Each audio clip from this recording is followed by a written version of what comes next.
જય શ્રી કૃષ્ણ મિત્રો, મારી ચેનલમાં આપ સૌ ભક્તો ભાઈઓ બહેનોનું સ્વાગત છે.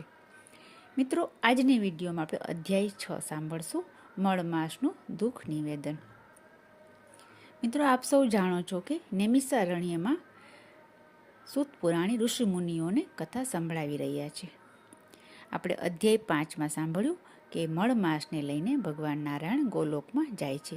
હવે આગળની કથા સૂત પુરાણીના મુખે ઋષિમુનિઓ સાંભળી રહ્યા છે.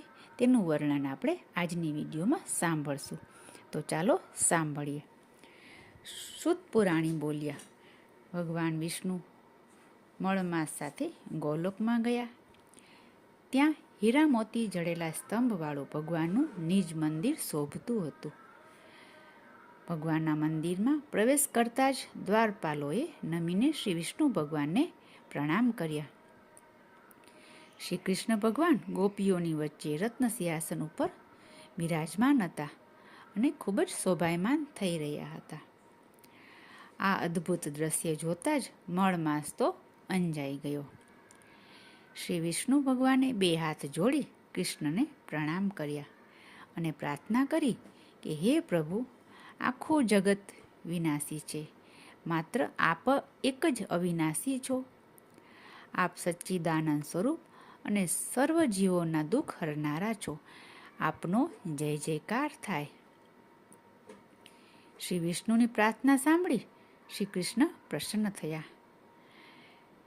શ્રી વિષ્ણુ ભગવાનની સાથે મળમાસ પણ ઊભો હતો અને તેની સાથે ઊભો જોઈને શ્રી કૃષ્ણએ પૂછ્યું કે આ તમારી સાથે આવેલો જીવ કોણ છે અને એ શા માટે રડી રહ્યો છે? એ શા માટે દુઃખી છે? કારણ કે ગોલોકમાં આવ્યા પછી કોઈ જીવ દુઃખી રહેતું નથી, છતાં આ જીવ દુઃખથી કેમ ધ્રુજી રહ્યો છે?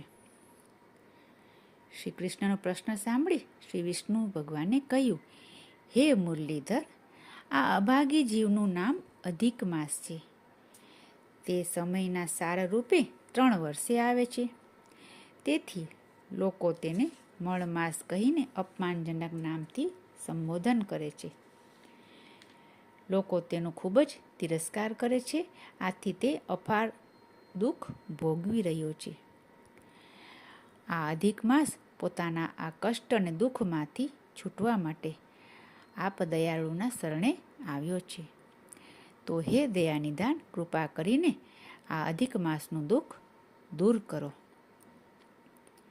આગળ સૌનક મુનિએ પૂછ્યું કે હે સુતદેવજી, ગોલોકવાસી શ્રી કૃષ્ણ ભગવાને વિષ્ણુજીના વચનો સાંભળીને શું કહ્યું તે અમને વિસ્તારથી જણાવો. હવે આગળની કથા આપણે અધ્યાય 7માં સાંભળશું. આપે જો હજી સુધી ચેનલને સબસ્ક્રાઈબ ન કરી હોય તો કૃપયા કરી લેશો અને સાથ સહકાર આપશો, જેથી હવે નવી આવનારી વિડીયો આપણને તુરંત મળતી રહે. અને બેલ આઇકન દબાવશો. કોમેન્ટમાં જય પુરુષોત્તમ ભગવાન લખશો. ફરી મળશું બીજી વિડીયોમાં. ત્યાં સુધી જય શ્રી કૃષ્ણ, જય પુરુષોત્તમ ભગવાન.